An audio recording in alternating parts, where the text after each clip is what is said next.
Have mercy on we, Biafran. Lord, give us a freedom. My wonderful people of Biafra, lovers of freedom, I welcome you to Disbanded TV, where we bring to you news that concerns the restoration of Biafra and freedom all over the world.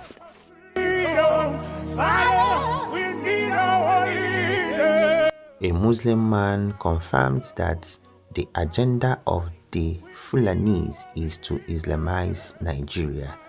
And also in this video, you will be seeing Nigerian passport has become criminality all over the world. And Mazi Nnamdi Kanu, our supreme leader, has disbanded his legal team. All of these are coming to you in a jiffy. But before we dive into it, let me quickly welcome back to my channel those of you that have been following my videos. And if you are new, I urge you to do well to click that like button, subscribe to my channel, and press that bell icon so anytime I drop a video, you will be well notified. And also, you can share the video as well.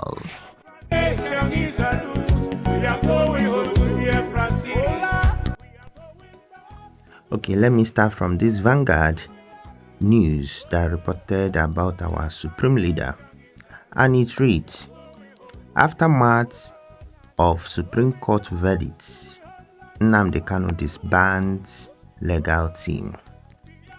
That is the headline of the Vanguard, and it reads: barely a month after he lost his bid to be freed from the continued detention, the leader of the indigenous people of Biafra, Mazi Nnamdi Kanu, has sacked his legal team.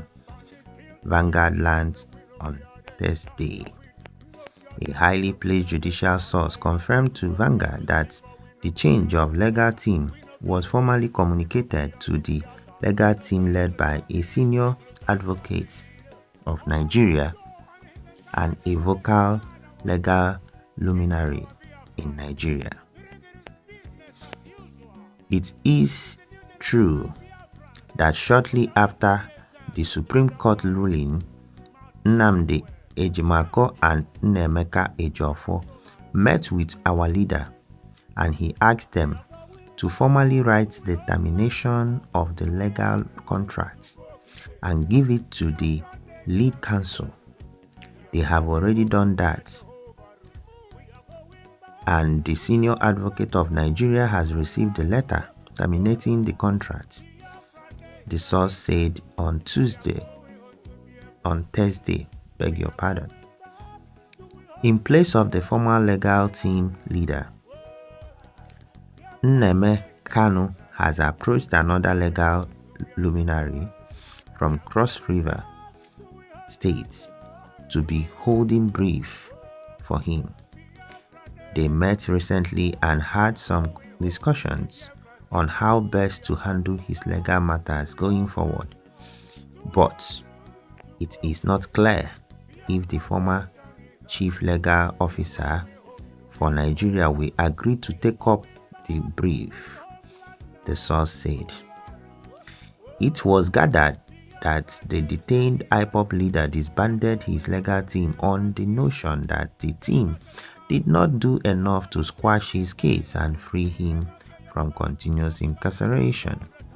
He is said to have lost faith in the legal team, which has also not been able to make a strong case to at least transfer him from the Department of State Service cell to the Kuje Correctional Service, where he would have more freedom to relate with his friends and relatives. Apart from the legal team, Kanu is also said to be unhappy with his medical team, which he feels has also not done enough to bring out a convincing medical report that could facilitate transfer of his treatment from the DSS hospital and doctors to his choosing private doctors outside Nigeria. It will be recalled that the Supreme Court had on the 15th of December 2023 upheld the federal government's appeal challenging the verdict of the appeal court, which dismissed the charges against Nnamdi Kanu. The Supreme Court, in the judgment delivered by Justice Emmanuel Ajim but prepared by Justice Galba Lawal, you see as the rule, they carry their people everywhere, alright, held that the Court of Appeal was wrong to rule that oh God, Kanu could not be tried again based on the illegality perpetrated against him by the federal government following the invasion of his home. Also, the court held that although the Nigerian government was reckless and unlawful rendered Kanu from Kenya, such unlawful act has not devastated any court from proceeding with trial. So that is what it is.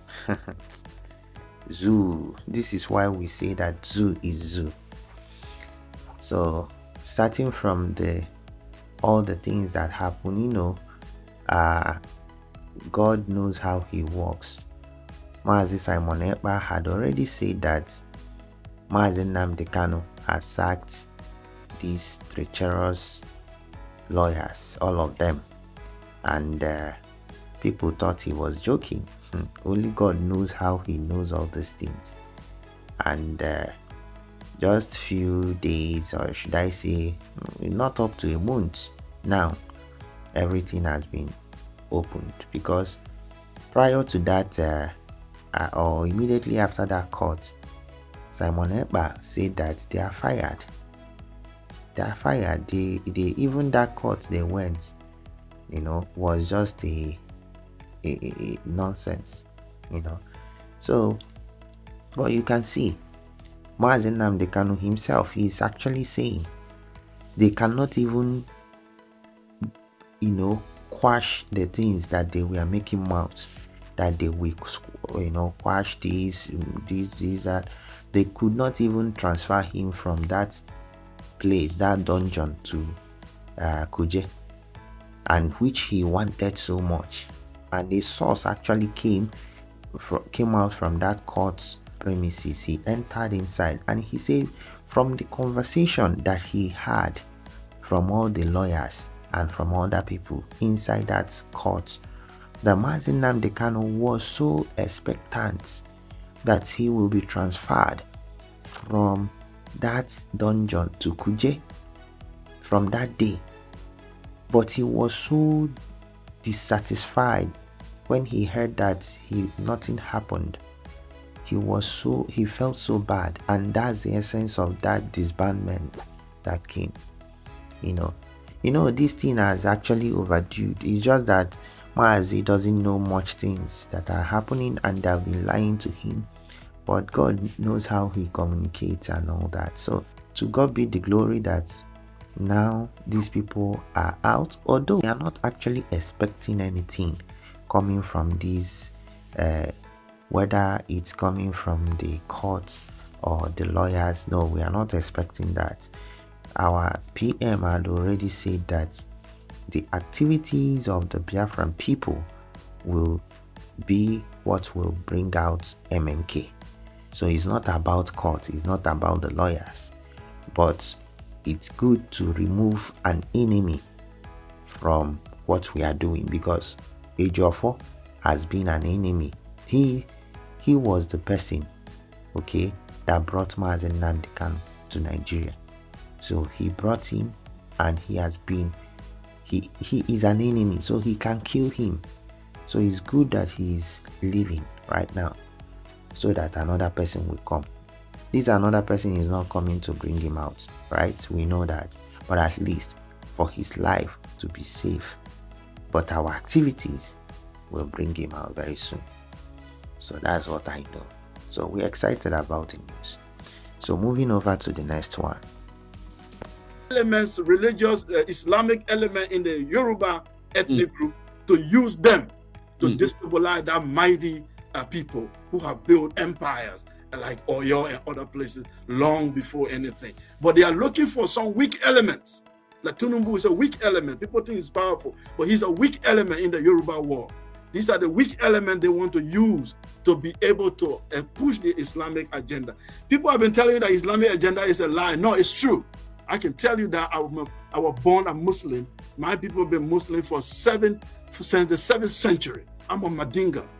And we have been Muslim. There is nobody in my ethnic group who is Christian. All my people have been Muslim. And I studied Islam in northern Nigeria. And I'm telling you, the agenda is to push that country toward Islamic agenda or destroy it completely. So to your question, I will tell you that Nigeria does not have a bright future for now. It doesn't have a bright future for now. The elements that are in the north, and most of them are receiving grants. Some of them, even in university, they are getting grants from this Qatar, and all the extreme Islamic group are giving them money. And they are building, their power is increasing day by day in the political system. They are even creating billionaires that eventually tomorrow they want to control western part of Nigeria. The East a little bit stubborn for them. Eastern Nigeria is stubborn. That's why they are isolating them. The isolation of so-called Igbo, it's not because Igbo hate Nigeria. Igbos are the most Nigerian than any Nigerian. They are every part of Nigeria you find them. They have their own problem for sure, like every African group. But the issue, they are not the problem. But they are acting a little bit stubborn to the Islamic agenda.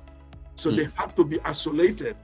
And to do that, you need one of the most powerful group, which is the Yoruba group. If you don't use Yoruba, you can't succeed. And the Yoruba group is very educated. So what do? You look for the weak one among them, which is the Islamized ones, and play on their religious sentiment. And then you destabilize the country. I can tell you, my friends, you need a revolution. Wonderful. I believe you guys heard this Yoruba man that is a Muslim from his generations down unto himself, and you can hear what he's saying. He actually said the truth. The reason why the Fulani Janjaweed is so angry anytime they hear Biafra, it looks like they have pierced sword through their chests. Do you understand why? Because they are finding it difficult to penetrate us, the Igbos. They are finding it difficult to penetrate us, and they know that we are the main architect of Biafra restoration movement. So they hate us with passion, not because we are not good. They know that we are good. That's why they can't let us go. Do you understand? But still, they are angry at us. Why? Because we are not allowing them to conquer us. So this young man actually said absolute truth, and it's even getting worse because we are driving them crazy right now, and our PM is pushing them so hard that we are gonna leave whether they like it or not. So, but because of this terrorism everywhere, yesterday they even entered Abuja, and that video will be coming very soon. They entered Abuja, they kidnapped 23 people, they entered Benue, they have taken the whole north. Now, you will hear in the next video what the cause of these insurgencies in Nigeria, all these nonsense have caused. In as much as Nigeria is corrupt from the top to bottom, but still the insurgents that is rampant in Nigeria has also made the world to be so scared of the passports, green passports of Nigeria, the zoological republic of Animal Kingdom. How useless our Nigerian government has made the Nigerian passport. It's heartbreaking, but everywhere in the country, everywhere in the world, once you're holding this, you're a thief. You're a criminal. You're a fraudster. You know, recently I tried to go to China with my friend. She's American, her daughter is American, and we were trying to go to China. Right. Now, her daughter got a 10 years visa when we went to the Chinese embassy. She has an American passport and a Sierra Leonean passport, but she decided to use a Sierra Leonean passport. She got the visa. But now, my turn, right? I have a Nigerian passport.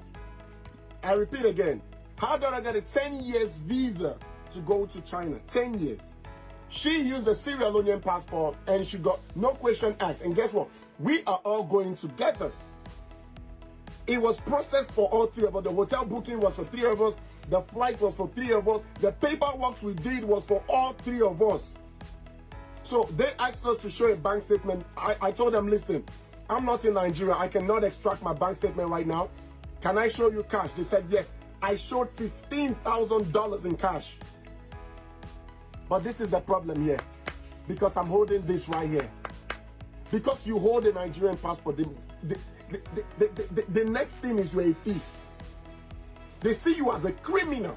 They see you as a because you're holding this. My friend was not asked any question. Using a Sierra Leonean passport, she got the visa. Her daughter used an American passport. She got a 10-year visa. I have a Nigerian passport. The first thing they asked me was for police clearance.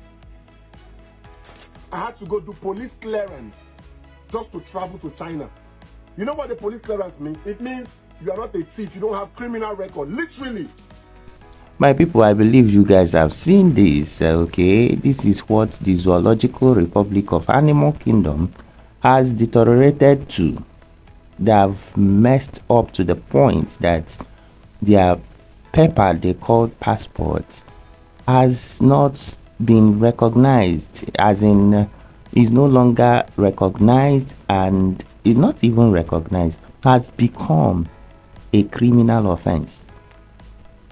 The moment you present your passport, they see you as a criminal and they will want to start, asking you some embarrassing questions.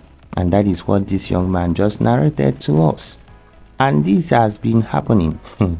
It's something that has been happening for a very long time, because it's not today that zoo has become what it is, but it is kind of getting worse day by day. That's what we are seeing. They know about the insurgencies everywhere in the north. Almost the whole northern, the whole middle belt has actually been conquered. Okay, so they are now conquering other parts. Maiduguri. The other day I heard, I think Maiduguri, Damaturu, that's Yobe, all those sites. I think they are concentrating on more of the middle belt, right? So they are already taking. But you know what? Musa and Co are not interested. Their interest is in Biafra land. The people that refused to be conquered, they are the interests. They are planning to deploy their military as usual to our land in Enugu. They said they want to combat the sit at home. And our PM already had told them that they should come. They know how it goes. It's not by making mouth on social media or on their mainstream media. They should come, that we know how we give it to them. In fact, another video will be coming where you guys will see the preparation of our men to combat them in their 82 division, where they will they will be chased out of that their barracks, and we will tell them that we are the owners of the land. That is where I will draw the curtain for this video. If you have not subscribed to my channel, do well to like, subscribe, press that bell icon so anytime I drop a video you will be well notified, and also share it as well so that many people will get to see what is going on in Biafra land and in Zugeria and in our Biafra restoration movement. Peace out.